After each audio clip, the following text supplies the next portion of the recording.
In Touch Radio. In Touch Radio. Hello, Kubo. What have you got planned for today? Come on, this way. Adventure can be found anywhere, but the best place to start is in the forest. It's the most powerful magic there is. Head outside to discover incredible animals. Wow. And beautiful plants that come together to create an unforgettable adventure. So grab your loved ones and explore a world of possibilities. Visit discovertheforest.org to find the closest forest or park to you. Brought to you by the Ad Council and the U.S. Forest Service. My teacher said that we should have a plan in case of an emergency. Do we have one? First thing I'm going to do is grab a flashlight with dead batteries. I'm going to start randomly throwing clothes in the bag. You two will be hiding in the closet and Dad won't be able to find you. And that's when we both start crying. Uncontrollably. Can you pass the cutlets? Winging it is not an emergency plan. Make sure your kids know what to do during an emergency. Who to call, where to meet, what to pack. Search Ready Kids at nyc.gov or call 311. Brought to you by the New York City Office of Emergency Management and the Ad Council. We're playing your favorite old school.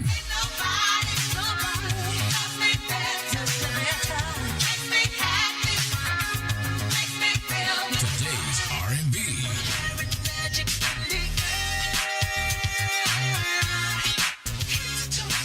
With a smooth touch of jazz. You're listening to In Touch Radio. Wherever we go, we about to bring on the positive vibe. Wherever we All right, folks, wherever we go, we bring on the positive vibes. And I kicked off the show sharing with everyone that our set is a little different because wherever we go, we are not at our typical studio location. We're at a remote secret location on in a hotel. I don't know how secret it is, but go ahead. On the beach, and we are enjoying a little bit of break from all the madness. It's really been a tough summer.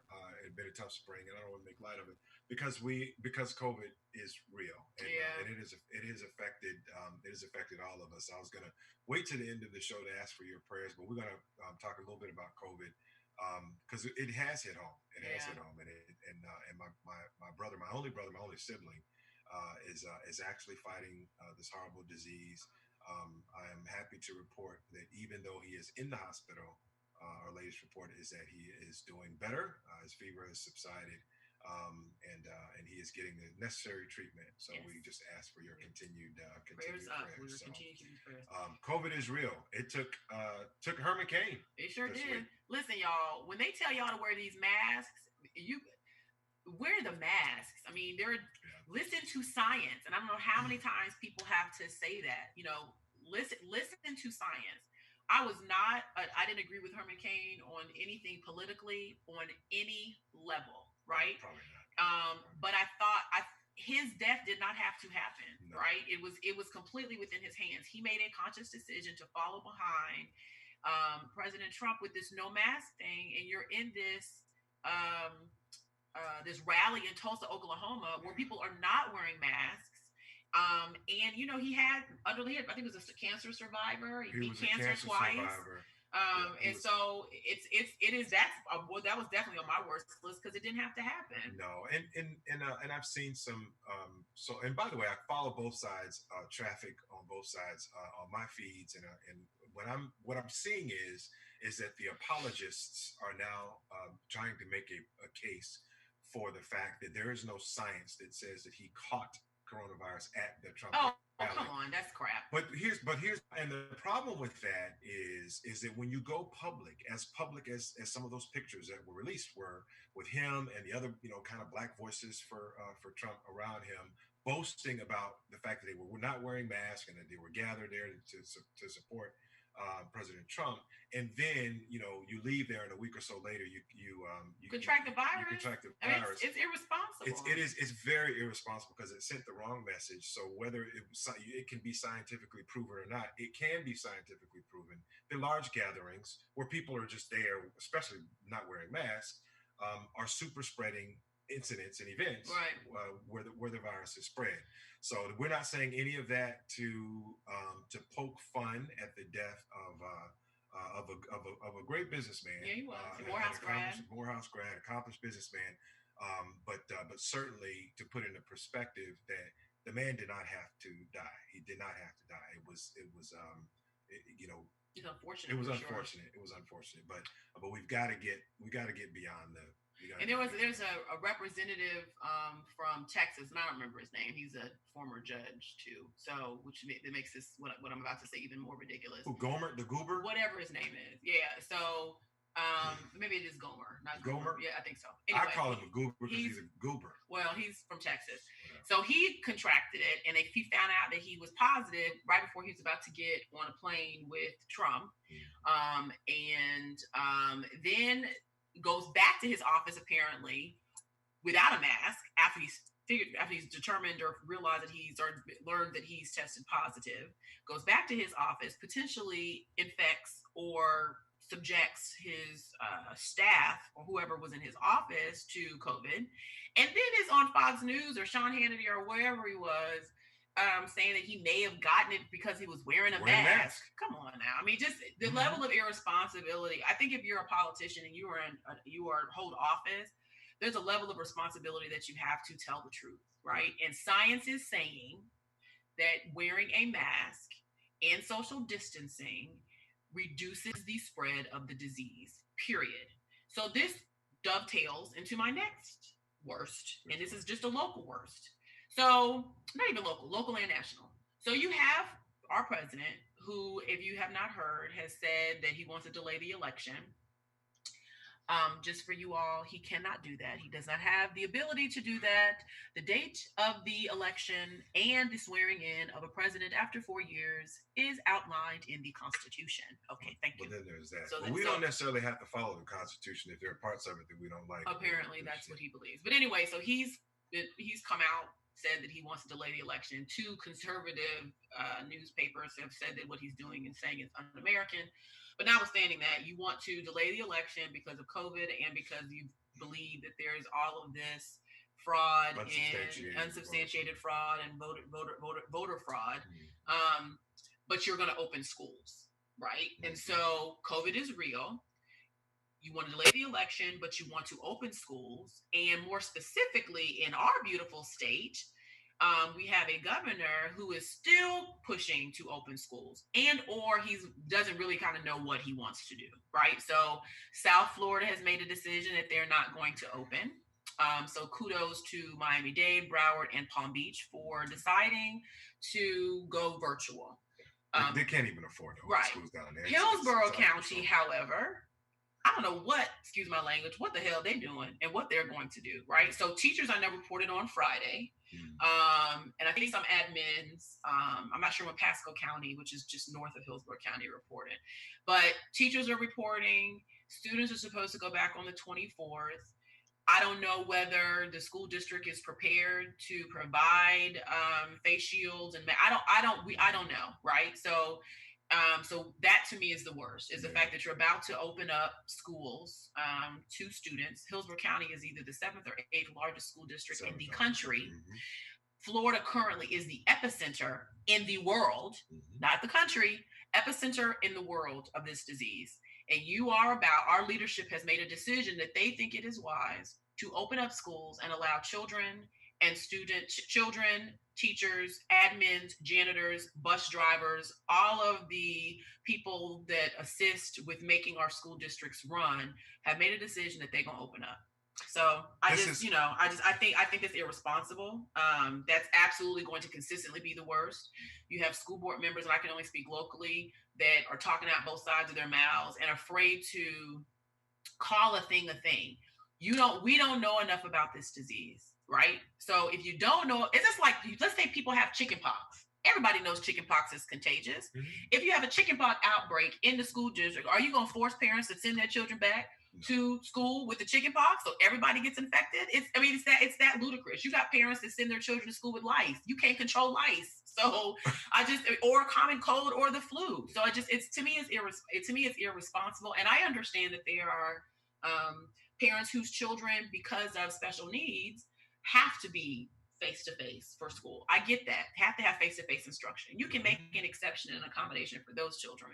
But everybody else, No.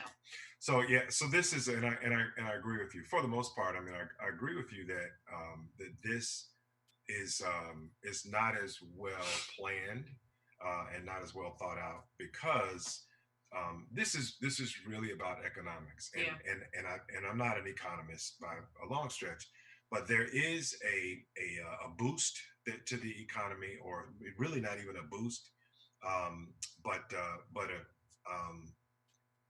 but a short-term kind of a sustainability to the economy when schools are open, because a lot of things happen as a result of schools opening, and I believe that the powers that be are playing the odds that the timing around having schools open for maybe even a couple of months before they have to shut them back down might be a win from an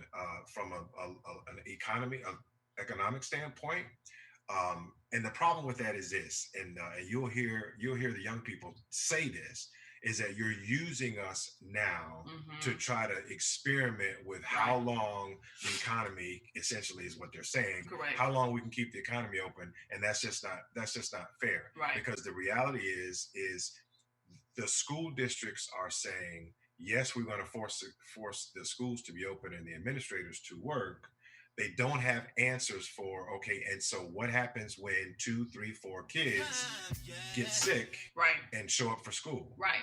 So now Because everyone their in that parents, because classroom their parents can't keep them because home. their parents can't keep them Right. home, and so everyone in that classroom is exposed. Everyone who is exposed to those kids is now exposed. Right. And so, are you going to shut the schools down? And so, when you Exactly. start asking some of those questions, the answers are, oh no, no.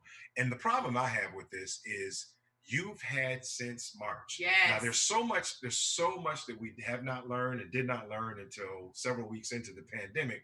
But you've had, since you shut the schools down, Correct. you've had that time to now to To try to plan, figure out a right. plan to say, if we want kids to be actively involved in schools, which we do, Yeah. we want our kids to be involved and present at schools. Because How from are the we going to do that? from the psychological standpoint, I think it's healthy. Kids want to be around other children. I know our Absolutely. child is sick of us. Mhm. I'm sorry, I didn't mean to interrupt you, but No, you're fine. from a psychological standpoint, I get why you want in-person learning. Yeah. It benefits students to have one-on-one interactions. But to your point, you've had since March to put a plan together, and now when it's fall, y'all had April, May, June, July. Now it's August 1st, and instead of having all that opportunity to put a plan together, or plan A, plan B, plan C, plan D, right? Put several different plans together depending on how this looks. That's Yeah. what leadership does. But you didn't, and so now, because the focus is the economy, Correct. and politics is always involved, And it has Trump been from the beginning. recognizes that he's at a disadvantage if the economy is not good and stable. Right. He needs Florida to win an election. If the economy is not good in the state of Florida or just nationwide, that's a problem. The problem now is that because you all have mishandled this pandemic consistently, because first it was a hoax, then it was going to magically disappear, and then it wasn't going to affect anybody, and now Florida is the epicenter. Right. And so you're sending children back to a petri dish because you just really don't know what's going to happen. So some pediatricians are saying, I mean, I know that we don't know whether children can spread it, little kids can spread it to adults, but there are children who have respiratory issues that may or may not be diagnosed. There are children, particularly African American children, that have sickle cell, which is an underlying issue. So there are all these different things, and then these children, if they contract it or they're a carrier, maybe asymptomatic, take it back to their 75-year-old grandmother who's raising them. Correct. I mean, it's too much, and I think Carla White, who's watching, says that there, specifically for Hillsborough County, that there is a special school board meeting at 9:30 a.m. on Thursday, August 6th, about whether or not to reopen Hillsborough County schools. And so if you were watching and you live in Hillsborough County and you have a student you're still on the fence about whether or not to return them, and you know who your board member is, I highly recommend that you reach out to them and express your concerns about kind of what their plan is for opening the schools. And back to my point about you've had since March, I've had, without giving too much disclosure, but I had an opportunity to even participate in a series of webinars around alternatives to kind of what we're faced with now, which is kids staying home and being forced to stay home. And even suggestions like, high schools, right? High schools are these large campuses, right, with all of this space that you can spread kids out.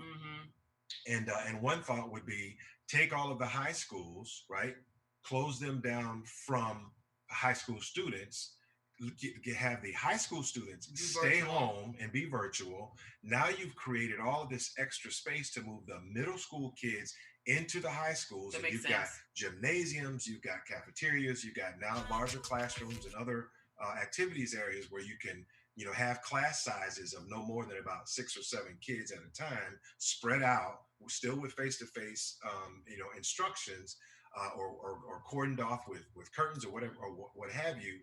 And then the elementary schools can now be used in the middle school spaces, so that the elementary school kids can be spread out even more. So there's things like that you can consider, not to mention the other spaces, right? Larger spaces like the YMCA's and the Boys and Girls Clubs, etc., that can be used for the same purpose, to take kids, spread them out, and in a safe manner.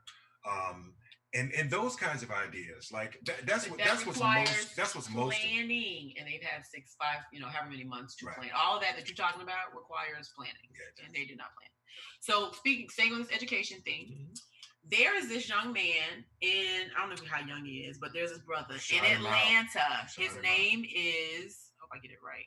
His name is Darius Wimby, Wimby, and he is a teacher. I don't know where he's a teacher. He's a teacher. He's in Atlanta, but I don't know what school. Okay. But he's a high school teacher, and he teaches 9th grade literature and composition. This brother has put together a curriculum entitled Atlanta Influences Everything, the soundtrack. And when I tell you that he has put together, so like track 1, right? It's You Don't Know Me featuring T.I. So what he's done is he's taken Atlanta artists, hip hop artists, or not even hip hop artists, but artists who were born, raised in the ATL. And he has done these units, and teachers, if I'm getting the terminology wrong, forgive me. But he's done these units for each of these artists and a song that he selected.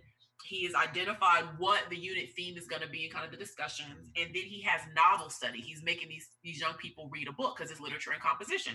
So for instance, track 1 is You Don't Know Me featuring T.I. The unit theme is Understanding My Cultural Identity. And then the study is Torment, a novella by H.D. Hunter. Listen, track 2, My Unpretty Confessions featuring TLC and Usher. The unit theme is Exploring Constructs of Beauty. The novel study is The Bluest Eye by Toni Morrison. So listen, shout out to Darius Wimby. If anybody at ATL knows him, we would love to get him on the show, because we talk about innovation, particularly in this time when everybody's rethinking the way we teach. And we've always said, and if you watched our previous Education Matters show episode, we talked to some educators about how we have to rethink teaching and education, specifically with respect to our children. And this is phenomenal. This brother has done it. So shout out to, he's definitely on my best list, Mr. Wimby in ATL, Big D, if you know him. Please let us know. We'll reach out to him because we'd love to have him on the show to shout to, increase his. I'm sure he's fine in Atlanta because Atlanta people are going to just spread it all over. But we were just super impressed. And maybe you can come to Florida and teach some folks how to do some stuff here. We know that kids, we know that genre, using pop music in general to attract kids to educational subjects works. Yeah. Right? So we know that it resonates. And so we start out this month kicking off talking about Hamilton, and now it's got a whole generation of kids wanting to learn more about American history. Using hip hop as kind of a backdrop to that. So yeah, we know that this approach works. So yeah, absolutely shout out. And speaking of education, we have young people specifically. This is our best for a personal best. At 12:30, we are premiering a couple weeks ago, maybe a month ago. It was about a month. About a month ago. Yeah. We invited 5 young people onto our show, and they completely took over. It was a young person's takeover. And they got like 1,500 just organic views. And I don't know how many it is now. But a lot of people reached out to us and said, "Oh my gosh, those young people were so good. Y'all should have them on the show again." And we thought it'd be a really good opportunity to create a show for young people by young people. And so the premiere of Soul Purpose Kids is today at 12:30. Oh, I'm so And so I'm pumped. If y'all have not watched the first episode, these young people are sharp. And learnt, as old people say, learnt us something. And one of the young people on the show, Colin, has said that he wants to get 1 million views. So we only get 1 million views. Hey. If y'all watch, share, like, subscribe. So 12:30 premiering Soul Purpose Kids. SPK. So I want to get back to. Do you have any more best and worst? Because I got a whole list of stuff. Well, I have a worst, but please go, because I'm gonna wrap in my defund the police here. So another I don't know if it's best or worst, is there is a report that came out that said Joe Biden is going to pick his vice president coming, I think this week. I don't think they delayed it. I think it's going to be this week. It's this week. I heard some report about the fact that he was delaying it, but I looked again and I don't think that's true. But at any rate, Vice President Biden is going to pick his running mate and is going to announce it, I think this week. And there are a lot of folks up for contention. You have Senator Kamala Harris, you have Representative Val Demings, Representative Karen Bass, Stacey Abrams, I think, is still in the midst. Our Rattler sister, Mayor Keisha Lance Bottoms, the mayor of Atlanta. I have a best or worst for that too in a second. There's a whole lot of women that are very talented women, a lot of whom are African Americans. So I'm extremely excited. So that's a best and or worst, but depending if you're supporting Joe Biden or not. But to me, what was so striking is Kamala Harris. There was this picture of Joe Biden's notes, right, from a recent speech. And Kamala Harris was at the top. Now, we are of the belief that it was not an accident. We believe it was a very intentional photo grab from his campaign, just to kind of see what the temperature was for Kamala. I've been a Kamala Harris fan since day one. I was a supporter of hers in the primary, so full disclosure. What was bothersome and troublesome for me, though, is that there was a report after you have all this conversation about Kamala, about her not being, some insider people, major donors for Biden's campaign were apparently shadow advocating against her, right? Against her being the pick. And the comment was that she's too ambitious and that she's not loyal. And there were some other comments that were made about her. And we talked about this last show. So the last week with the girl with the Black Women Talk episode. So I won't rehash it. We can do this again at a later date.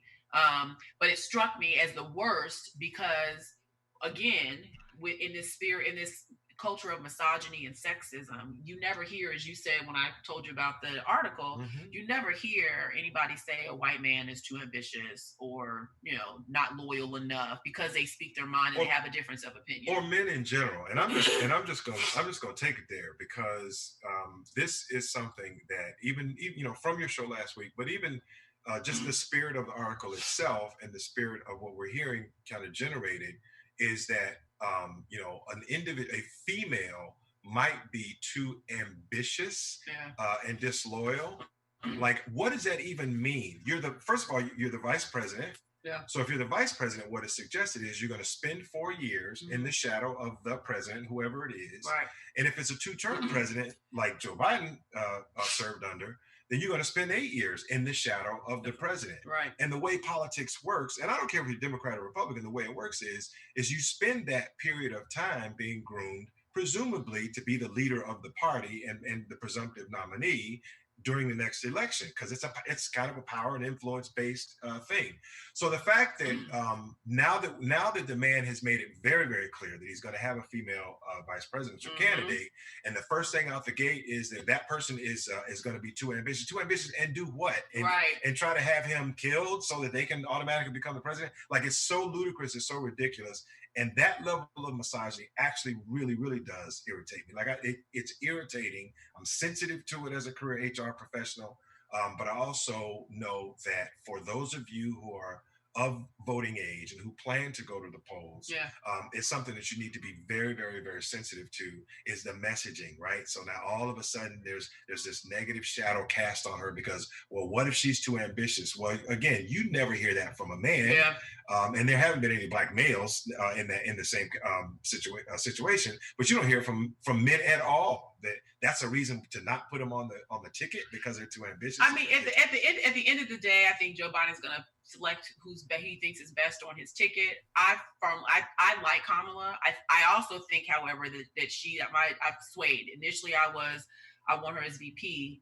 But I think that she's well groomed and positioned to be the Attorney General as well. Because frankly, Barr in his role has completely screwed up the Department of Justice, and you need someone in there that has AG experience who can right the ship. So I mean, that's another topic for a different podcast. But that article was the worst for me. It was on my worst list. And one of my worst is, and I know we're coming up on our break here, but one of my worst is this whole defund the police. And we had some discussion about defunding the police when it was first kind of talked about.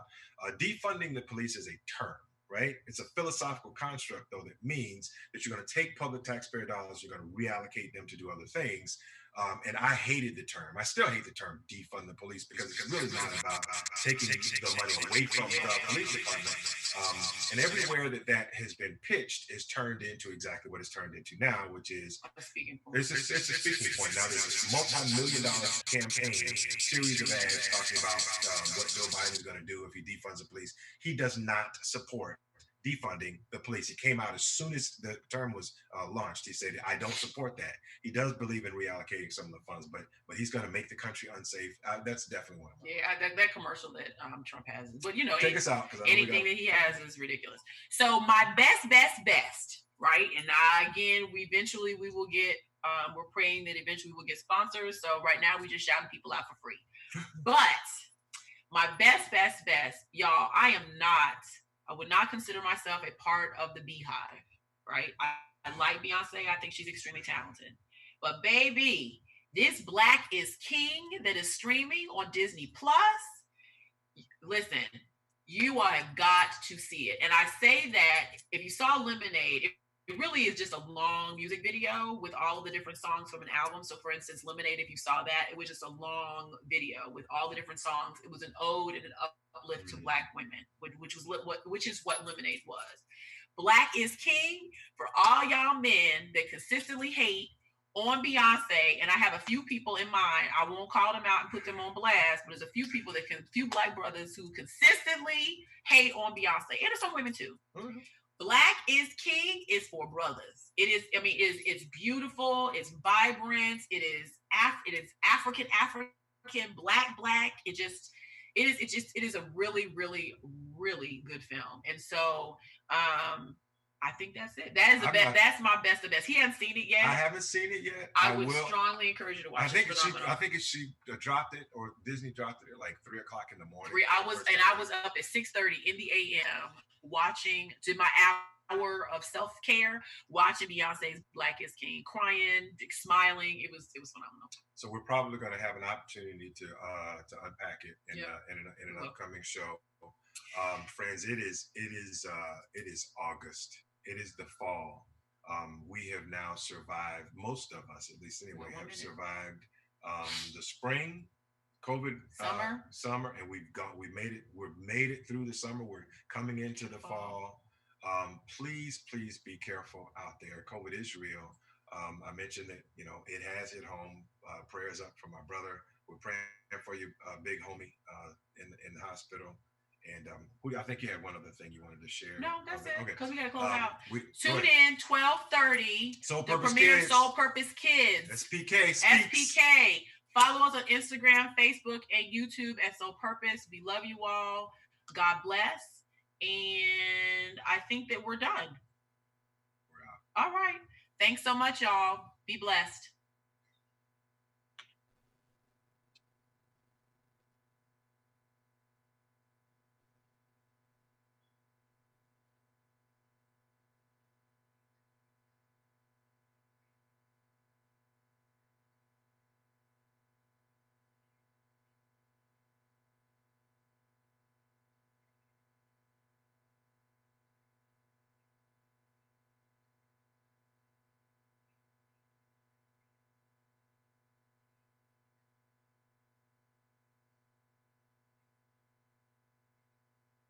savings plan teaches you how to start saving without going overboard, so you don't need to start foraging wild berries. I was skeptical, but these are actually pretty good.